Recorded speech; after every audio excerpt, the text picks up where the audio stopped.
Est-ce que vous vous êtes déjà retrouvé dans une boutique où vous avez vu une ou deux personnes se faire servir avant vous? Pourtant, vous étiez là, vous avez interpellé le vendeur, mais il ne vous a même pas vu. Si ça vous est déjà arrivé de vous faire snober de la sorte, vous avez ici un problème de charisme sur votre présence qui pourrait notamment être réglé en travaillant sur votre voix. Notre voix est un incroyable outil de communication, c'est comme finalement un pinceau. Mais ce n'est pas parce qu'on vous met un pinceau entre les mains que vous allez faire un chef-d'œuvre tout de suite. Pour y arriver, vous allez devoir vous exercer, peut-être prendre des cours. Et finalement, comme tous les outils, il va falloir apprendre à utiliser notre voix. Donc aujourd'hui, je vous propose de travailler quelques exercices pour rendre votre voix plus charismatique. Ne pas se sentir écouté, c'est quelque chose de frustrant. Vous avez sûrement remarqué que dans ce genre de cas, votre confiance en vous et même votre estime de vous-même va baisser. On se retrouve donc avec une sensation qui va être désagréable. Et pour essayer d'arranger les choses, on va faire encore plus d'erreurs. La plupart des personnes qui se sentent invisibles vont se fatiguer à essayer de parler plus fort ou alors peut-être plus rapidement pour essayer de s'intégrer ou de se faire remarquer. Mais ces deux attitudes, qui sont pourtant spontanées, renvoient une très mauvaise image de nous-mêmes.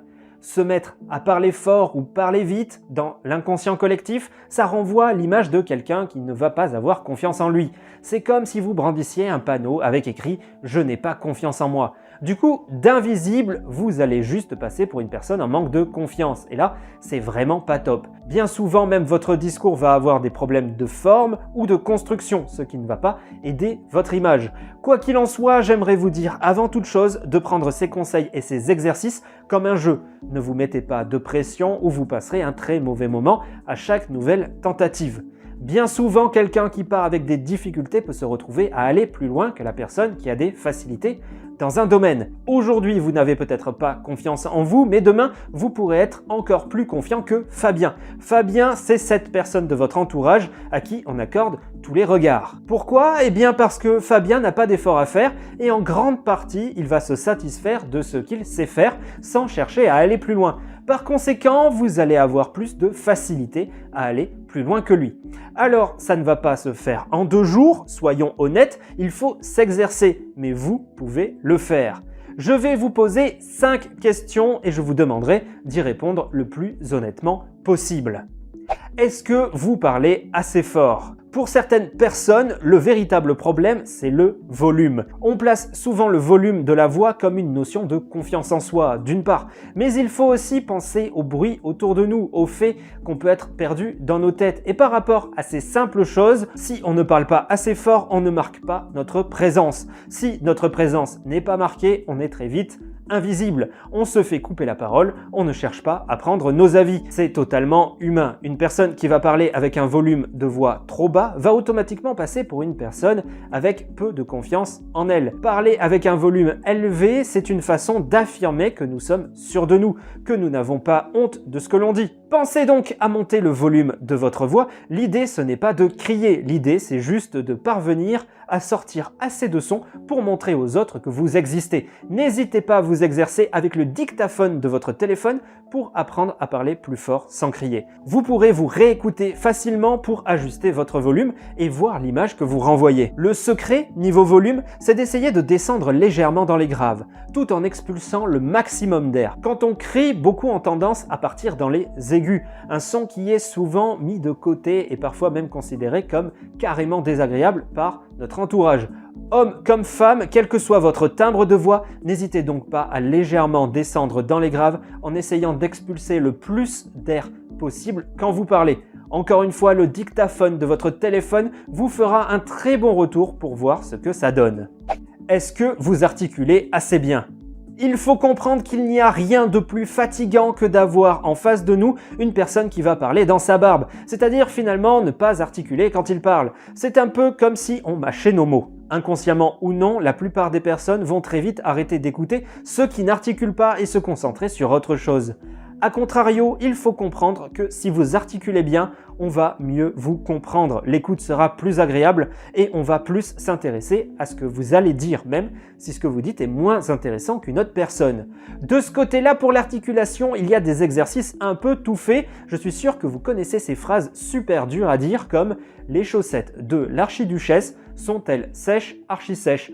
Bon, il y en a bien d'autres. Vous pouvez en trouver beaucoup sur Internet et vous pouvez même multiplier la difficulté en mordant un stylo en même temps. En vous entraînant déjà, vous allez avoir mal à la mâchoire et vous verrez qu'à la suite de ça, naturellement, votre diction sera bien meilleure. Avez-vous un bon rythme? On en parlait il y a quelques instants, le rythme est vraiment très important pour nous faire entendre.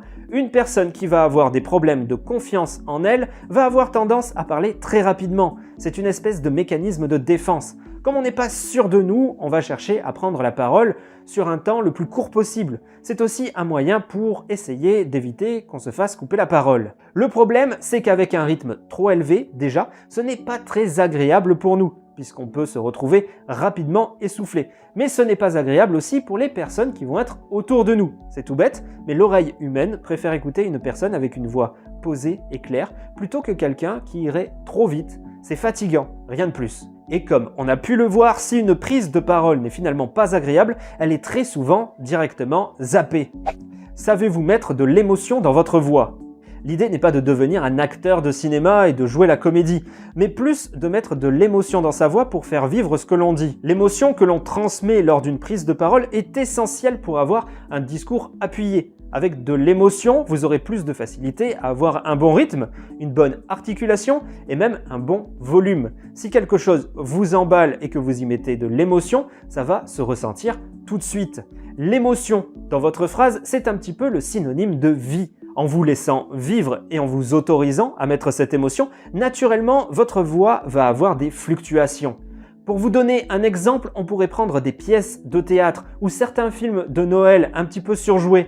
Les acteurs ajoutent beaucoup d'émotions à leurs répliques pour les rendre beaucoup plus vivantes. Quelque chose qui va leur plaire, ça va se ressentir tout de suite. Quelque chose qu'ils ne vont pas aimer, ça va se ressentir tout de suite. N'en faites pas trop non plus quand même. Ça reste quelque chose d'assez insupportable sur le long terme dans la vraie vie. Dans un autre registre, on pourrait parler également des journalistes. Mais l'exemple des journalistes n'est pas non plus l'un des meilleurs, car eux travaillent artificiellement leur discours et leur rythme pour créer comme des vagues au niveau de leur tempo.